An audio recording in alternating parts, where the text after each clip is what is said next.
Tensionet në lindjen e mesme kanë hyrë në një fazë alarmante ndërsa përplasjet ushtarake mes Izraelit dhe Iranit janë në ditën e 5 me viktima të shumta në të dyja anët dhe shqetësime ndërkombëtare për përshkallëzim të mëtejshëm. Presidenti i SBA-s Donald Trump ka paralajmëruar qytetarët që të evakuohen menjëherë nga Teherani, duke akuzuar Iranin për refuzim të një marrëveshje bërthamore dhe kërcënuar me pasoja më të rënda nëse sulme ndaj Izraelit nuk ndalen. Irani nuk mund të ketë armë bërthamore, e kam thënë vazhdimisht, të gjithë duhet evakuohen menjëherë nga Teherani, shkroi Trump në platformën e tij sociale. Ndërkohë në samitin e G7-s në Kanada, udhëheqësit botëror lëshuan një deklaratë të përbashkët, duke bërë thirrje për ulje të tensioneve dhe duke theksuar se Irani nuk duhet të ketë kurrë armë bërthamore, ndërsa konfirmuan të drejtën e Izraelit për vetëmbrojtje.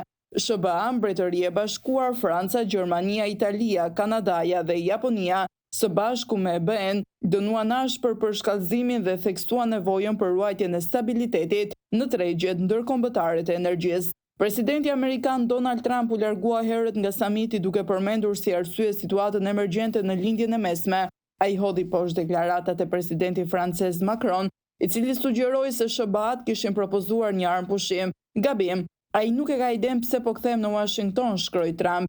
Mediat iraniane raportuan shpërthime në Teheran herët të martën si dhe aktivizim të mbrojtjes ajrore në Natanz, ku ndodhen qendra të rëndësishme bërthamore. Izraeli konfirmoi se kishte goditur objektiva ushtarake iraniane përfshirë magazin armësh dhe hedhëse raketash.